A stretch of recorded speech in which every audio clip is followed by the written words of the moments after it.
है। ये बताइए कि जो ये जीन्स पहनने पर फतवा आ जाता है, लिपस्टिक पहनने पर फतवा आ जाता है, फिर वो क्या है? वो एक सलाह है या फोर्सफुली दबाव है, क्या है? देखिए, सबसे पहले तो फतवे को बता देती हूँ। फतवा एक ओपिनियन होता है और इस्लाम में जितने भी महिलाओं की साज सज्जा का सामान है उस पर किसी पे कोई बंदिश नहीं। लिपस्टिक लगाए, पाउडर लगाए, बाल कटाए या फिर कुछ भी कराए, साज सज्जा पूरी तरह से महिलाओं को करनी चाहिए, अच्छा बन संवर कर रहना चाहिए। लेकिन अब यहाँ पर है चॉइस, हम अपनी मर्जी से करते हैं। ये विडंबना है इस देश की कि इस देश में एक विदेशी कल्चर को इतने सालों से भारत में थोपा गया।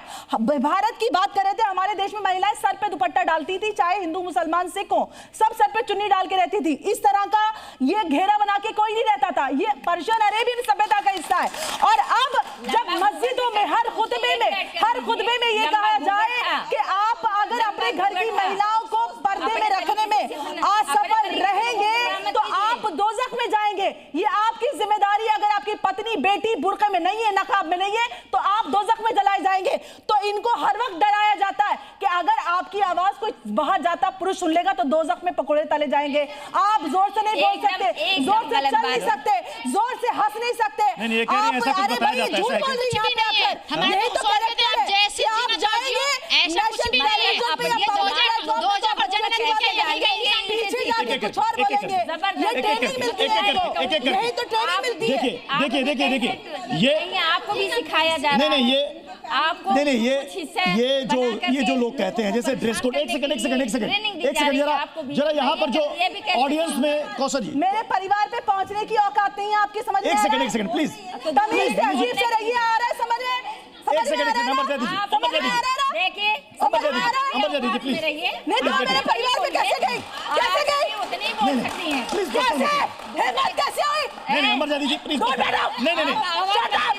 नहीं एक सेकंड, आप दूसरे के कर प्लीज बैठिए, तमीज अब दायरे में रहो। आप भी रहिए तमीज और आपसे कोई बात नहीं कर रहा है। बैठ जाइए। कैसे हिम्मत है?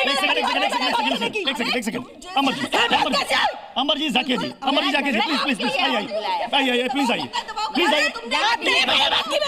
प्लीज पर्सनल कमेंट नहीं, एक second please personally, please personally लाल कर दूंगी मैं, तमीज में आ रही है? एक सेकंड आप बैठिए, पानी पीजिए। कौशल जी प्लीज बैठिए। अमर जी बैठिए प्लीज बैठिए। नाजिया जी बैठिए। एक सेकंड नाजिया, एक सेकंड लीजिए पानी लीजिए। अमर जी नहीं प्लीज नहीं ये नहीं, ऐसा नहीं, बिल्कुल नहीं, इस तरह की चीजें नहीं होनी चाहिए। प्लीज बैठिए। अमर जी प्लीज बैठिए, प्लीज आप बैठिए।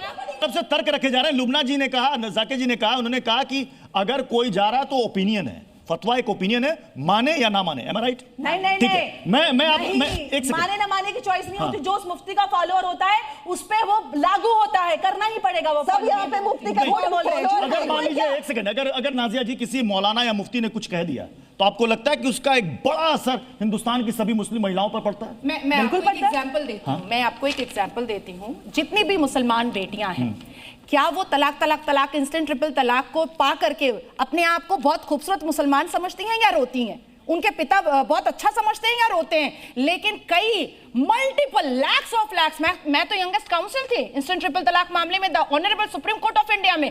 तो लैक्स ऑफ लैक्स जो हिजाबन महिलाएं जो बैठी और कहीं कि नहीं, इंस्टेंट ट्रिपल तलाक बैन नहीं होना चाहिए, बिकॉज वो लोग किसी ना किसी ऑर्गेनाइजेशन से जुक्त थी, इसीलिए पैसे के लालच में मुसलमान बेटियों का मुस्तकबिल बर्बाद कर रही थी इंस्टेंट ट्रिपल तलाक को बैन ना करने के लिए। अच्छा, दूसरी बात, क्या ये कट्टरपंथी सोच है? एग्जैक्टली, दूसरी और पैसे का लालच है। दूसरी बात आती है, पूरे अल कुरान पहले पारे से लेकर के 30वें पारे, सारे अरबा निस्फ सलासा वर्सेस, सूरत, आयत, सजदा, सब में मुझे बता दे कि प्रॉफिट मोहम्मद की किस बीवी ने हिजाब पहना था, मुगलों की किस बीवी ने हिजाब पहना था, आयत के साथ बताइए और हिस्ट्री के पेज नंबर के साथ बताइए। चैलेंज देती हूं मैं। कौशल चैलेंज कर ही नहीं पाओगी। आयशा ने पहना था, ज़ैनब ने पहना था, मरियम ने पहना था, जिल्बाब, सफिया ने पहना था, आवाज बंद करिए, खदीजा ने पहना था, किसने पहना था? जिल्बाब का जब जिक्र आया, जवाब ले लीजिए। वही प्रॉफिट मोहम्मद सल्लल्लाहु अलैहि वसल्लम के दौर में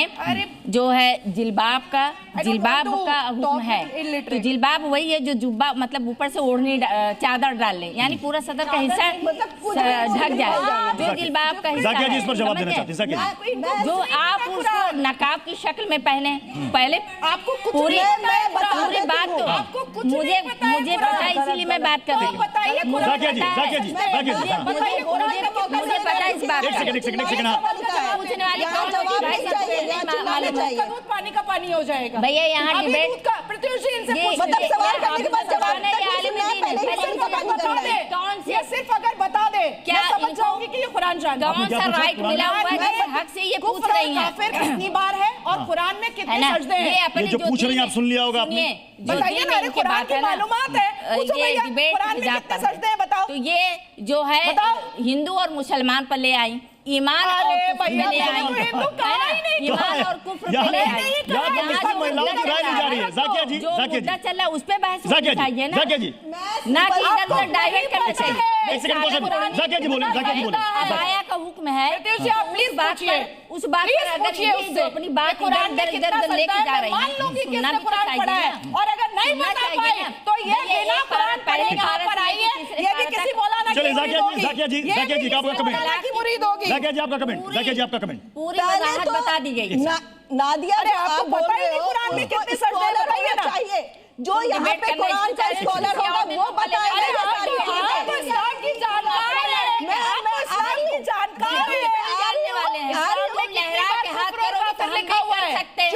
कुरान में क्या 14 सजदे लिखा हुआ है। 14 अरे सजदे। कौन होती है पूछने वाली? तुम हाफिज है कि आलिम? 14 सजदे कौन होती है? 14 सजदा कुरान के अंदर अब सुन करके बोल रहे वाली है। जाकिया जी जवाब दे रहे हैं, जाकिया जी बोले, जाकिया जी बोलिए।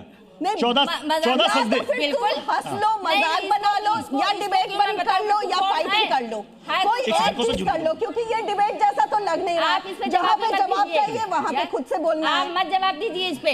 ये कौन होती है बैठ के पूछने वाली? हाफिज है, आलिम सबसे है, पहले मुफ्ती है, तुमने कारी सवाल है। किया कि पर्दा में कौन उनकी वाइफ रही है। मतलब क्यों पर्दे पूछ रही है में भाई? उनकी वाइफ बजाते पर्दे के लिए सारा चीज हो गया है। बेशर्मी से बात बेशर्मी से कोई नहीं कर रहा है। अपना मदरसा बेशर्मी छाप से का आप ही शिक्षा कर ना रही अपने हैं। पास रखना, बेशर्मी से आप कर रही हैं। अपना जवाब मदरसा मिलेगा। छाप का शिक्षा ना अपने पास रखना। आप समझे है उकसाने का काम हम होता है।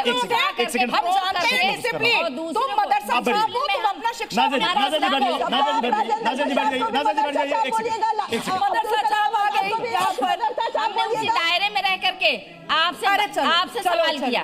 तो आजाद देश है, यहाँ की महिलाओं के ख्यालात भी आजाद है, किसको क्या पहनना है नहीं पहनना है वो उनको तय करना है, कोई उन पर कोई पाबंदी या बंदिश नहीं लगा सकता। आप सभी मेहमानों का और ऑडियंस का बहुत बहुत शुक्रिया हमारे साथ इस बहस में जुड़ने के लिए।